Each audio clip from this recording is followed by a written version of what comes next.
Bom, senhor presidente, eminente relator, senhores senadores, eu quero começar dizendo que é evidente o trabalho criterioso que o relator faz, a preocupação que ele tem com a questão social, o fato, inclusive, de estarmos tratando de uma situação tão delicada como a concessão do BPC, que são pessoas que, além de terem fragilidade econômica, têm problemas ligados à sua situação, né, e precisam, de alguma forma, ser ajudados pelo Estado brasileiro. Esse, sem dúvida nenhuma, é um programa que corrige uma dívida histórica que o Brasil tem para um conjunto enorme de cidadãos espalhados por todo o território nacional, com condições diversas, né? Escutamos aqui o discurso da senadora Damares falando sobre a situação específica do Marajó, mas se replica de formas diferentes em vários estados da federação. E claro que todos nós aqui temos, além da sensibilidade, a vontade, a disposição de prover a necessidade das pessoas que precisam da ação do Estado, de uma forma complementar ou suplementar. Mas há uma situação, e eu fiz questão de fazer uma emenda a respeito, o relator inclusive discutiu, foi a primeira emenda que ele falou a respeito, que me leva a ter uma preocupação com o projeto, porque isso faz parte de um bojo, de um conteúdo, não é um processo isolado. O próprio governo manda para esta casa 4 projetos de lei, alegou que eram 3, apareceu inopinadamente mais um, o 4. Daqui a pouco o eminente senador Eduardo Braga vai relatar. E o que é que o governo quer? O governo quer, com as ações que está implementando, minimamente estabilizar esse processo de sangria na nossa economia que prejudica a sociedade brasileira como um todo, notadamente os mais pobres, principalmente aqueles que dependem do BPC, dependem do Bolsa Família, dependem de uma renda de menor condição, de 2, 3 salários mínimos, e que são muito mais impactados pelas ações populistas, atabalhoadas, pelas ações erráticas, pelas decisões tomadas muito mais em função da preservação do poder do que com a preocupação com o Estado brasileiro. É complicado observarmos a situação de uma forma isolada, de uma forma específica. Isso faz parte de um contexto. Quando eu falei a respeito do salário mínimo, eu me lembro da discussão que tivemos aqui por ocasião da implementação dessa legislação.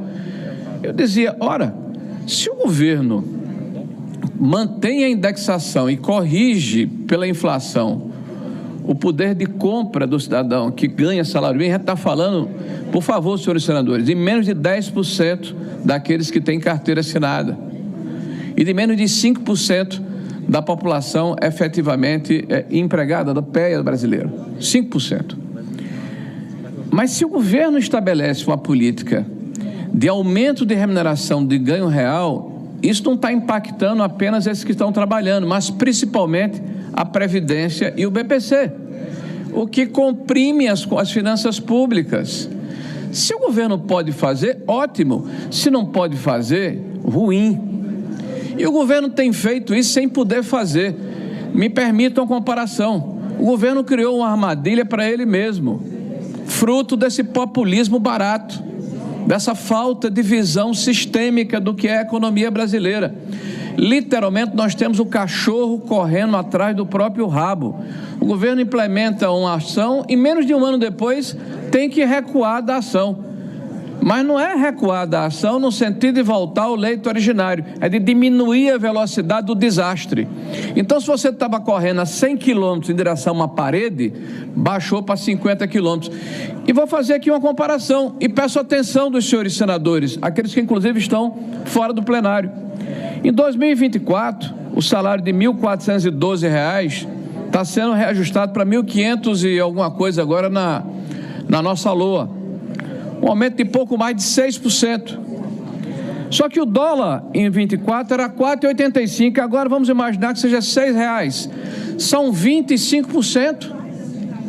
Olha a perda de poder aquisitivo da população. Literalmente, o governo dá com a mão, faz um estardalhaço e tira com as duas, porque corrói o poder de compra da população mais pobre, comprime as finanças públicas, diminui o seu discricionário e faz uma política deletéria contra a sociedade brasileira. É disso que se trata. É isso que está acontecendo. O governo bate cabeça. O governo está preocupado em resgatar a sua popularidade. Mas ontem, por exemplo, nesse plenário, nós tivemos uma oportunidade de dar uma sinalização de respeito à sociedade brasileira, de que estávamos falando sério na questão, por exemplo, dos supersalários, senadora Damares. Quando poderíamos ter aqui, com a aclamação e com a adesão de todos os líderes partidários, a oportunidade de votarmos o projeto que está nessa casa, uma lei ordinária, que disciplina a questão dos supersalários daqueles que são o teto da carreira do Estado brasileiro. Hoje mesmo o CNJ parece que no lampejo aí de moralidade veta a concessão do Vale Peru, lá do Tribunal da Justiça, me parece que do Mato Grosso ou do Mato Grosso do Sul, do Mato Grosso. Mas isso deveria ser uma prática e é uma exceção. O exemplo precisa vir de cima.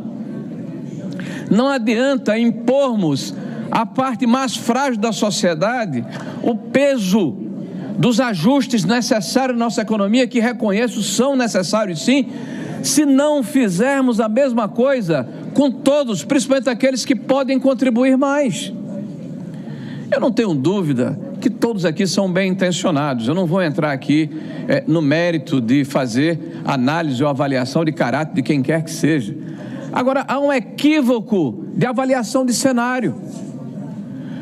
Vejo aqui com alegria a disposição do governo de conversar com o parlamento, com os senhores senadores, de anuir em relação a determinados parâmetros que foram colocados dentro da legislação, que de alguma forma podem se tornar injustos para aqueles menos aquinhoados, mas vejo também com preocupação a dificuldade que o governo tem de compreender que todos nós estamos embarcados, independente de sermos oposição ao governo, numa nave, num navio chamado Brasil, e que se continuarmos nessa marcha da insensatez, do gasto desmensurado, do populismo desenfreado, dos equívocos reiterados na área econômica, o nosso destino, infelizmente, e me permitam repetir o mantra, é um filme que já assistimos, com os mesmos personagens,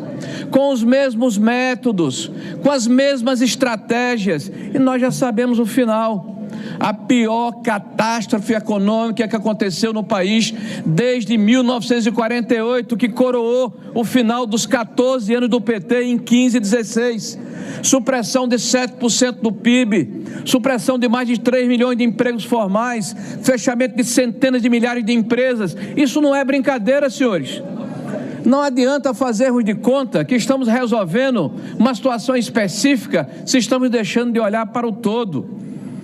A minha fala aqui é no sentido de que nós não podemos colocar uma digital num projeto que passa um pente sobre uma política de salário mínimo e, na verdade, corrói o poder de compra dessa população mais pobre.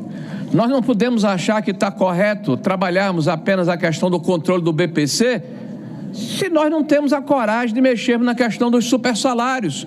Então, ou temos uma visão sistêmica e atacamos o todo, ou nós vamos todos, como sociedade, para um caminho muito ruim. E os maiores prejudicados são aqueles que os senhores acabaram de falar aqui.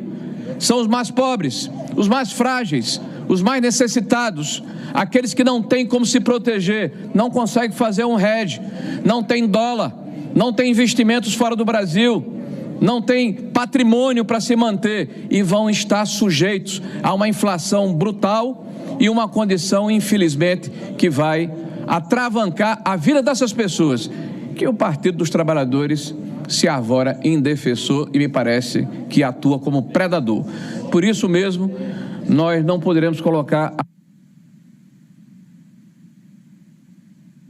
Queremos colocar a nossa digital no projeto, respeitando o trabalho do relator, respeitando o trabalho de negociação feito aqui nessa casa e aplaudindo até esse trabalho, que é a essência do parlamento. Parabéns àqueles que fizeram aqui esse trabalho, mas nós iremos votar contra, inclusive permitindo que, liberando a oposição, porque sabemos que tem divergência dentro do nosso grupo. Agradeço, senhores. Para discutir, senador.